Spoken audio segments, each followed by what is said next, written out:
अस्सलाम वालेकुम व्यूअर्स, मैं हूं आपका होस्ट अब्दुल रहमान और आज डिस्कस करेंगे पाकिस्तान की सबसे बड़ी कंपनी दिवालिया होने के करीब पहुंच चुकी है। जी हाँ, पीएसओ जो अपने वॉल्यूम के हिसाब से पाकिस्तान की सबसे बड़ी कंपनी है, सालाना 3,600 अरब रुपए का रेवेन्यू कलेक्ट करती है। इतनी सेल्स है इस कंपनी की और इसने अब बेहद मुख्तलिफ सरकारी इदारों से 802 अरब रुपए वसूल करने हैं, रिसीवेबल्स हैं। अब मुख्तलिफ इदारे जो कि सरकारी हैं इसको रकम दे नहीं रहे और इसने आगे जिनकी रकम देनी है वो इनसे डिमांड कर रहे हैं। तो एक ऐसे मुश्किल हालात में ना सिर्फ ये कंपनी बल्कि पाकिस्तान फंस चुका है जिससे निकलना मुश्किल होता जा रहा है।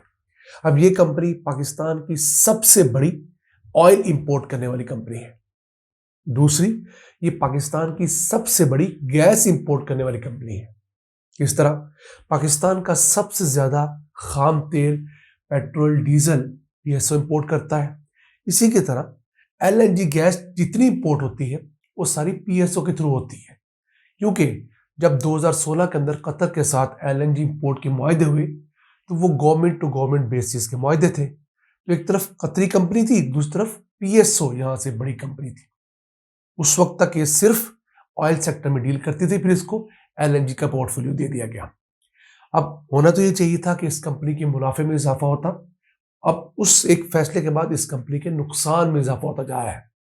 याद रहे, ये कंपनी पाकिस्तान में बनने वाली पहली बिलियन डॉलर कंपनी थी, यानी एक ऐसी कंपनी जो पाकिस्तानी होते हुए बिलियन डॉलर मालियत से ज्यादा की हुई। बाकी कंपनियां इसके बाद आई, ओजीडीसीएल, पीपीएल वगैरह। पाकिस्तानी कंपनी का यह एजाज था। अब इसने पैसे 2 साल पहले जो लेने थे मुख्तलिफ इदारों से वो थे 362 अरब रुपए, लेकिन 2 सालों में रकम बढ़कर 802 अरब रुपए हो चुकी है। अब जो गैस सप्लाई करने वाली कंपनी है, इसे गैस यूटिलिटी कंपनीज कहते हैं, एसएनजीपीएल और एसएफजीसी, उसने इस कंपनी का 519 अरब रुपए अदा करना है। तो वॉल्यूम देखिए, यानी कि पीएसओ ने पैसे देकर गैस मंगवा ली, वो गैस आगे बिक भी गई, उसके पैसे जो गैस वाली कंपनी ने वसूल किए लेकिन पीएसओ को अदा नहीं किया। इसी तरह पावर प्रोड्यूसर्स जो है मुख्तलिफ मुल्क भर में, उन्होंने 150 अरब रुपया पीएसओ को देना है। सिर्फ यही नहीं, पीआईए जैसा इदारा जो जेट फ्यूल लेता है हवाई जहाज उड़ाने के लिए पीएसओ से, उसने तकरीबन 28 अरब रुपया पीएसओ का देना है। फिर हबको, एक बड़ी पावर प्रोड्यूसिंग कंपनी, उसने 29.5 अरब रुपया अदा करना है। तो ये वो बड़े इसके ऊपर एक किस्म के खर्चे हैं जो कि इसके सर पड़ चुके हैं। अब ये एक ऐसी बड़ी कंपनी थी जो मुख्तलिफ फील्ड में डाइवर्सिफाई कर चुकी थी। हमने पीएसओ को सिर्फ पेट्रोल पंप की हद तक देखा है, ऐसा नहीं है। इसके 3,500 पेट्रोल पंप तो पूरे पाकिस्तान में है, जो सबसे बड़ा इसका नेटवर्क है।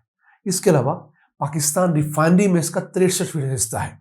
फिर पेप्को, उसके अंदर इसका तकरीबन 12% हिस्सा है। पाक अरब पाइपलाइन जो है वो इसके अंदर हिस्सा रखती है। फिर एक ग्रीस बनाने वाली कंपनी जो है, जो कि स्पेयर पार्ट्स के अंदर, मूविंग पार्ट्स के अंदर ग्रीस इस्तेमाल होती है, उसमें 22% हिस्सा है। फिर एशिया पेट्रोलियम कंपनी के अंदर इसका 49% हिस्सा है।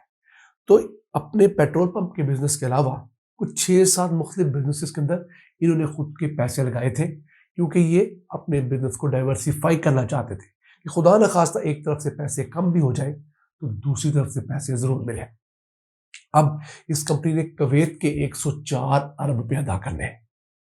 वो एलसीज खोल दी हैं जो पेट्रोल और डीजल की इंपोर्ट के लिए हम कुवैत से रूटीन में खोलते हैं, लेकिन अब हम लोगों के पास उतने पैसे कैश में मौजूद नहीं जितनी कि हमने एलसीज खोल दी हैं। तो हमारे लिए एक दर्द सर बना हुआ है। तो हमारे यहाँ हुक्मरान मुनाफे में जाने वाली कंपनियों के साथ यही सलूक करते हैं कि उनको मजीद ओवरलोड कर देते हैं और फिर बदकिस्मती से आहिस्ता आहिस्ता वो अपने लोड तले बैठ जाती है। जैसे पाकिस्तान स्टील मिल थी, 2007 तक मुनाफे बख्श रही। 2008 के अंदर उसमें इस तरह सियासत घुसेड़ी गई, उसमें इस तरह सियासी भर्तियां की गई कि आज वो 8 साल से बंद पड़ी है, लेकिन हर साल 2-3 अरब रुपया हमारा फिर भी खा रही है, जो लोग वहाँ पे सिक्योरिटी के स्टाफ के तौर पर या 3-3,500 मजमूई तौर पर लोग वहाँ पर अभी भी ऑन जॉब है, वो हमसे सैलरी लेते हैं, काम 1 रुपए का नहीं करते। पाकिस्तान रेलवे एक दौर में बहुत मुनाफा बख्श इदारा था, वो इसी तरह ज़बूहानी का शिकार हुआ। तो ये भी हमें खदशा है कि अगर प्रॉपर मैनेजमेंट के तहत ना आई तो थोड़ा सा मुनाफा जो कमाती है वो भी नुकसान में जाएगा। इस कंपनी ने पिछले साल सेल्स तो 3,600 अरब रुपए की 3.6 ट्रिलियन रुपीज की, लेकिन मुनाफा सिर्फ 9 अरब 82 करोड़ रुपए था। इतने थोड़े मुनाफे पे ऑपरेट करना भी एक बहुत बड़ा मार्का हुआ करता है।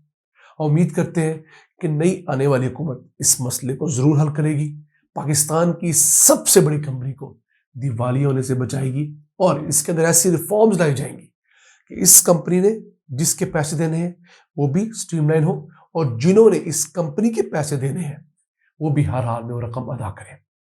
वैसे आपको बताते चले, पाकिस्तान में सबसे ज्यादा मुनाफे में जाने वाली कंपनी OGDCL है, oil and gas development company.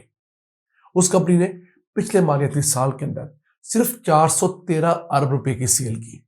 कहा इस कंपनी की PSO की 3600 अरब रुपए की सेल है। PSO के मुकाबले में OGDCL की 9 गुना कम सेल्स है, लेकिन मुनाफा जो खालिस कमाया OGDCL ने वो 224 अरब 60 करोड़ रुपए था।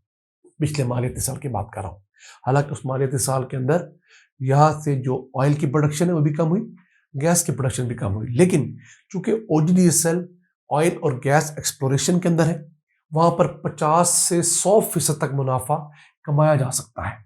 यानी उन्होंने 413 अरब की सेल्स की और 224 अरब रुपया खालिस मुनाफा जो आफ्टर टैक्सेस था वो घर लेकर गई।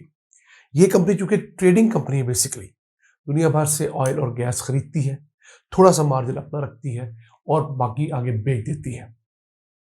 अब हमें देखना ये है कि हमें जब भी पेट्रोल डलवाना हो हमें कोशिश करनी चाहिए कि PSO के पास जाए। हमारी अपनी कंपनी है, हमारे अपने मुल्क का नाम है, इसका फायदा होना चाहिए। इसी तरह अपनी गाड़ियों में जब कभी मोबाइल इस्तेमाल करें, कोई दूसरा ऑयल इस्तेमाल करें, तो कोशिश करें कि PSO की प्रोडक्ट इस्तेमाल करें। अब ये प्रोडक्ट्स पहले से बेहतर हो गई हैं। एक और अच्छी चीज मैं नोट की है कि PSO की जो रेंज है लुब्रिकेंट्स की, मतलब मोबाइल वगैरह की, तो इनकी बॉटल के ऊपर एक स्क्रैच का जगह बनी होती है।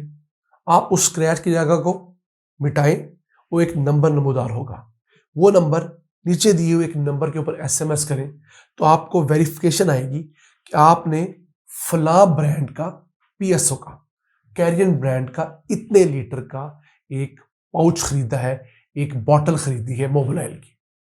तो ये एक वेरीफाई करने का तरीका है कि जाली तरीका जो था, 2 नंबरी जो थी मोबाइल इंडस्ट्री के अंदर, कि पुरानी बोतलें लेकर उसमें इस्तेमाल शुदा मोबाइल साफ करके दोबारा डाला जाता था, वो इस तरीके से सॉर्ट आउट हुआ है। तो मैं आपसे गुजारिश करूंगा कि आप लोग इस तरीके की जरूर आजमाएं। हमें पाकिस्तान को प्रमोट करना होगा। हाँ, कभी कभी क्वालिटी कम जरूर होगी, लेकिन हमारा मुल्क है, हमारी अपनी क्वालिटी भी तो कहीं कहीं कम जरूर है। आज के लिए इतना ही। अपने मेजबान अब्दुल रहमान को इजाजत दीजिए। अल्लाह के बाद।